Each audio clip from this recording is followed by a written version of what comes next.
정자 유전체의 히스톤 85%는 프로타민으로 대치됩니다. 프로타민은 아르기닌이 풍부한 작은 단백질로 히스톤보다 정자 유전체 압축 강도를 10배 이상 높입니다.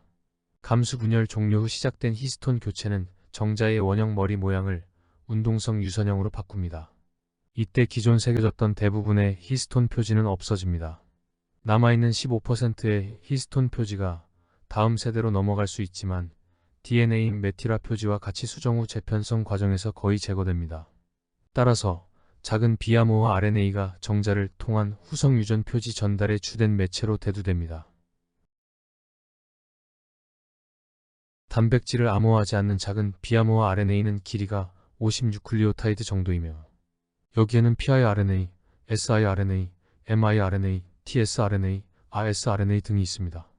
이들 RNA는 환경 조건에 의해 바뀌며 수정 과정에서 접합체로 들어가서 초기 배아 발달에 중요한 역할을 합니다. 이들 중 일부는 단백질을 생산하는 mRNA에 올라타 그들의 기능을 방해하거나 증폭함으로써 특정 단백질의 생산을 조절하는 것으로 알려져 있습니다.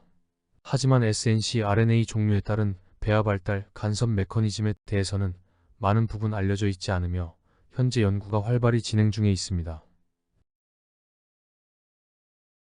정자는 성숙하는 동안 그의 snc-RNA를 바꿉니다. 고안에서 만들어진 정자는 생성 과정에서 필요했던 여러 종류의 snc-RNA를 가지고 있습니다.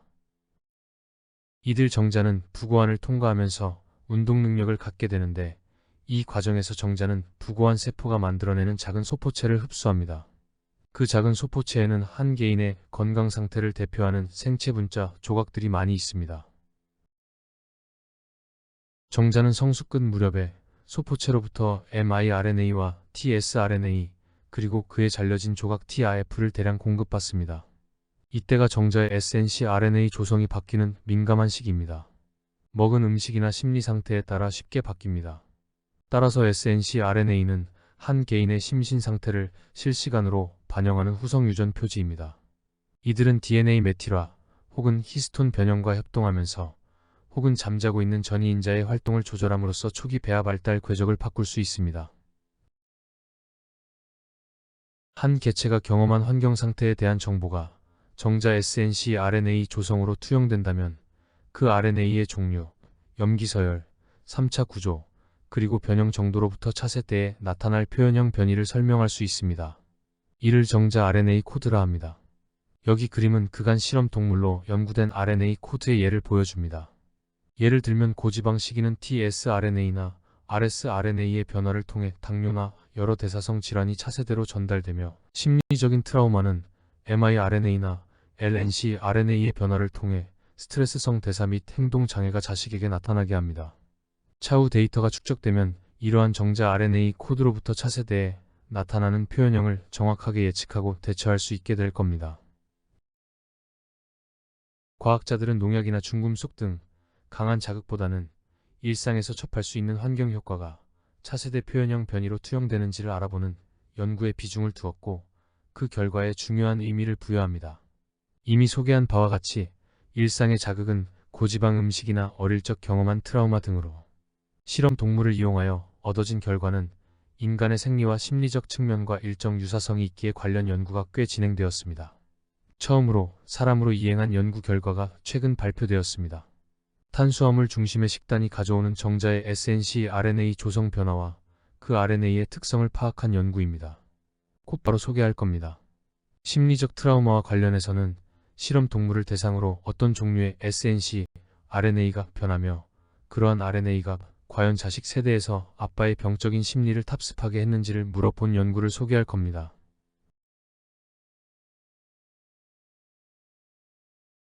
2019년 스웨덴 린셰핑 대학 연구팀들은 건강한 젊은 청년 15명을 대상으로 건강식을 일주일 동안 먹게 하고 이후 일주일은 건강식에다 추가로 탄수화물을 먹게 했습니다. 탄수화물 열량은 건강식의 50%에 해당합니다. 과잉 탄수화물 섭취를 유도한 겁니다. 그리고 각 개인으로부터 실험 전, 건강식 투여 일주일 후, 탄수화물 추가 투여 일주일 후에 정자를 채취하여 분석했습니다. 우선 정자의 운동성을 분석해보니 낮았던 사람은 현저하게 좋아졌고 좋았던 사람은 조금 더 좋아졌습니다. 모든 참가자들의 정자의 운동성은 좋아진 겁니다. 탄수화물 식이 전후로 채취한 정자에서 SNCRNA를 분석하였습니다. 결과로 여기 5종류의 SNCRNA의 증가가 보였는데 이들은 전부 tRNA에서 유래한 것입니다. 특히 관심을 끄는 tsRNA는 여기 itsRNA로 표시한 것입니다. 이들은 다른 것에 비해 중간 수준으로 양이 늘어있지만 지금까지 보고되지 않았던 RNA 종입니다. 이 RNA의 성상에 대한 심도 있는 분석에 들어갑니다. 이들은 참가자 모두에서 탄수화물 섭취 이후에 증가되었으며 그 기원이 되는 tRNA는 4종으로 달랐지만 tRNA에서 잘린 자리는 모두 t루프 부근이었습니다. 같은 효소의 작용이라는 겁니다. 연구진은 이 신규 RNA 종을 nitRNA로 명명하였고 이들의 정자 내 증가는 운동성 증가와 정확하게 일치함을 보여주었습니다. 더욱 다른 연구진이 확보한 RNA 샘플을 분석해보니 이들 RNA는 비만인의 정자에서는 감소되어 있었습니다. 사람의 정자 RNA 코드가 등장한 거죠. nitRNA들은 모두 핵에서 tRNA 유전자의 전사 과정에서 만들어진 것입니다. 정자는 이들을 부고 안에서 분비되는 소포체로부터 공급받았을 겁니다. 탄수화물 섭취 일주일 만에 후성 유전 표지 물질이 체세포에서 생식세포로 전달된 것이죠. 다시 한번 강조합니다. 정자는 환경 정보를 실시간으로 반영합니다. 놀랍습니다. 자, 이제 어릴 적 스트레스나 트라우마를 반영하는 SNCRNA가 있으며 그 RNA가 자식 세대로 전달되어 병적인 심리 상태를 답습하게 한다는 연구를 소개할 것입니다. 그리고 이러한 감정의 신경망이 SNCRNA를 통해 후속 세대로 전달될 수 있다는 실험 결과를 받아들이면 지난 후성 유전 3번째 동영상에서 남긴 의문점에 대한 답을 구할 수 있을 것 같습니다. 정자의 SNCRNA는 심리적 불안에 의해 변하며 그 상황을 차세대에 전달하는 매체입니다. 스위스 바젤 대학의 만수이 박사 연구팀은 어린 시절 트라우마를 겪은 수컷 생쥐의 대사 장애와 우울 증세가 SNCRNA를 통해 대물림된다는 사실을 다음과 같은 실험 설계로 증명했습니다. 생쥐 엄마를 무작위로 새끼에서 떼어놓고 튜브 속에 가두거나 물에 빠뜨려 양육을 방해합니다. 그 엄마 쥐는 새끼를 외면하고 격리로 인한 스트레스를 새끼에게 전가합니다. 새끼 때부터 트라우마를 겪은 수컷 생쥐는 대사 장애와 우울 증세를 보입니다. 이 수컷 생쥐에서 정자를 채취하여 SNCRNA의 종류를 분석해보니 5종이 특별히 정상 쥐보다 증가해 있었습니다. 이들을 정상 수정란에 추사합니다. 그로부터 태어난 새끼가 성체가 되었을 때 정자에는 F1쥐의 SNCRNA가 포함되어 있었고 아빠 쥐가 가졌던 우울 증세가 나타납니다. 메릴랜드 대학의 베일 박사팀도 만성 스트레스 상태에 있던 수컷 생쥐의 SNCRNA가 자식에게 전달되면 자식도 아비와 같은 스트레스 상태에 놓이게 된다는 연구 결과를 보고했습니다. 자, 이제 지난 후성 유전 3번째 동영상 내용, 즉 학습된 체리양에 대한 공포 감정이 손자 세대까지 전달된다는 실험으로 돌아가 보죠. 에모리 대학 다이어스는 공포의 신경망이 손자 세대에도 형성되었는데 그 이유를 코어 안쪽 후각 뉴런에 있는 체리양 수용체 발현량이 증가했기 때문이라고 해석했습니다. 그 근거로 아빠 쥐와 아들 쥐의 정자에서 체리양 수용체 유전자의 메티라가 감소되어 있음을 제시했습니다.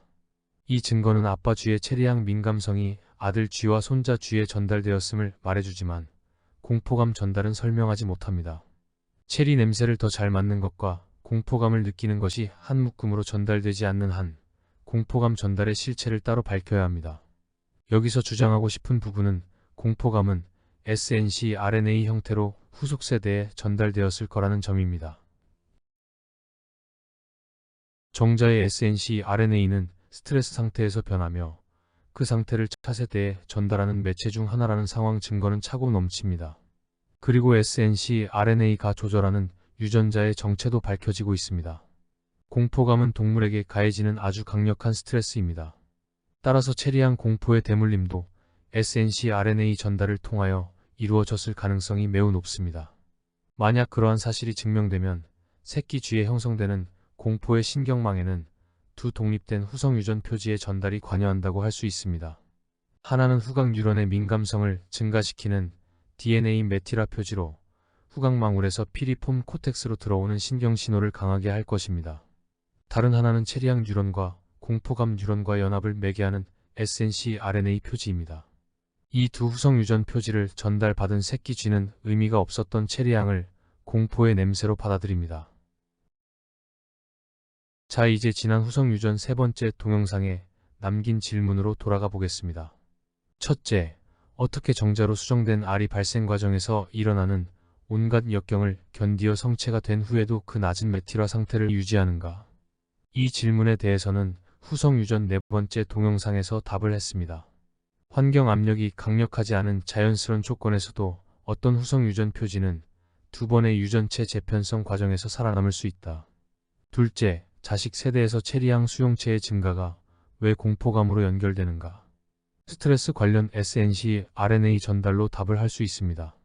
그리고 공포는 동물의 생존에 절대적으로 필요한 또 강력한 신경망이기 때문에 다른 어떤 감정보다 쉽게 연합된다고 말할 수 있습니다. 셋째, 체리향이 정자의 유전자 메틸화의 변화를 주려면 생쥐의 코 천정작용 부위에서 혈액으로 스며들어 고환까지 가야 하는데 과연 그렇게 원거리로 작용할 수 있는가? 정자는 그들의 성숙 과정에서 부고환 세포가 분비하는 소포체로부터 한 개인의 심신 상태를 대표하는 생체 분자 조각들을 흡수한다. 정자는 환경 변화에 민감하게 반응하며 그들의 SNC RNA 조성을 쉽게 바꾼다. 정자는 아주 예민합니다.